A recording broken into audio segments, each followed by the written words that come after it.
Kapag ang isang kwento ay naiwang bitin, may kaluluwang hindi matahimik. At kung malakas ang panaghoy ng nakaraan, minsan ang kamatayan ay simula pa lang.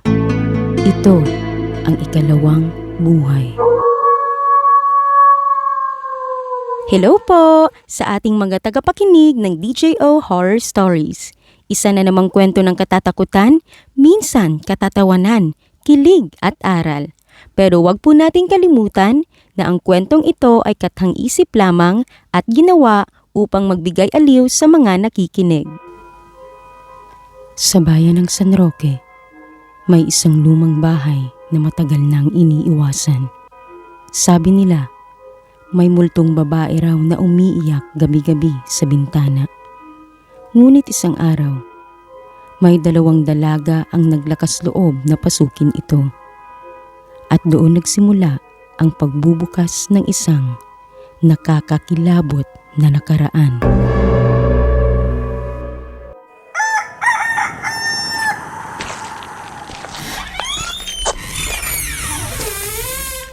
Ang ganda pa rin ng arkitektura kahit luma na. Parang may kwento ang bawat sulok. Maya, seryoso ka ba talaga rito? Baka mapahamak tayo. Hindi biro ang mga kwentong multo dito ah. Hindi ako natatakot, Lena. Kaya tara na. Kasi pakiramdam ko, parang may parte ng sarili ko na konektado sa bahay na to. Habang iniikot nila ang bahay, may malamig na simoy ng hangin na dumaan. Sa ikalawang palapag, humarap si Maya sa isang lumang salamin.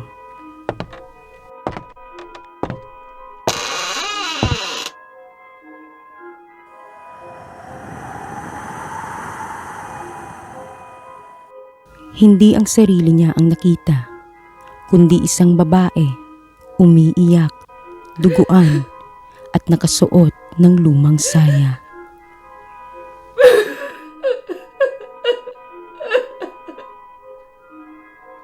Sino ka? Nawalan ng malay si Maya.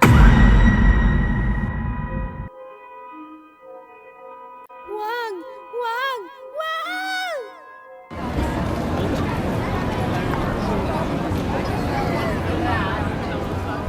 Sa kanyang ulirat, nakita niya ang nakaraan. Hindi kanya, pero pamilyar. Isang babae, si Catalina, pinatay ng kapwa-babae sa gitna ng selos. Iniwan sa likod ng bahay, nakalibing, nakalimutan. Ikaw ang pumatay sa akin. Pagmulat ng mata ni Maya, nasa harap na niya si Aling Remedios, ang tagabantay ng bahay. Hindi mo na dapat binilikan to, Catalina. Maya, anong sinasabi niya? Ako si Catalina.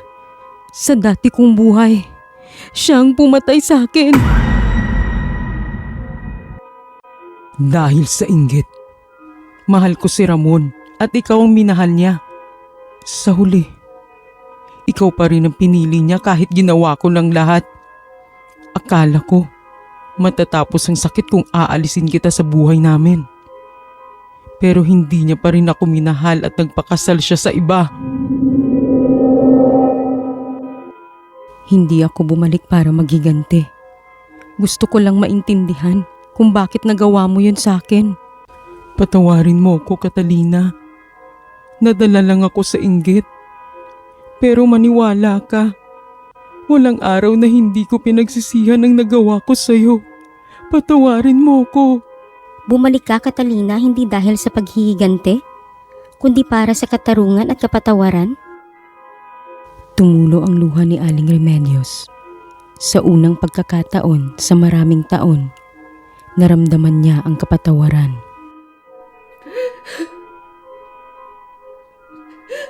Salamat, Catalina, Maya, kung sino ka man ngayon.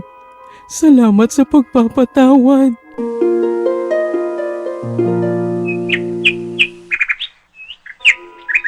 Mula noon, tumahimik ang bahay. Wala nang umiiyak tuwing gabi. Ang multo ng nakaraan ay tuluyan ng napalaya. Ang buhay ay maaaring magbalik sa mga sugat ng nakaraan. Pero hindi ito para muling magdulot ng sakit, kundi upang bigyang laya ang katotohanan at hanapin ang kapatawaran. Sa pag-alala, may paghilom. Sa pagtanggap, may bagong simula. Sa kwentong ito, natutunan nating ang mga sugat ng nakaraan ay maaaring maghilom kung may tapang tayong harapin ang katotohanan. Marahil ang tunay na multo ay ang mga lihim na hindi pa natin nalilimot. Ako si DJO at ito ang ikalawang buhay. At dyan nagtatapos ang isa na namang kwento sa DJO Horror Stories. Sana'y napaisip ka, kinilabutan, o kahit papaano naaliw. Huwag kalimutang i-follow si DJO para sa mas marami pang kwento ng kababalaghan, katatawanan, kilig at aral. Hanggang sa muli mga ka-DJO, tandaan, sa bawat kwento may nakatagong multo. Kita-kits sa susunod na episode.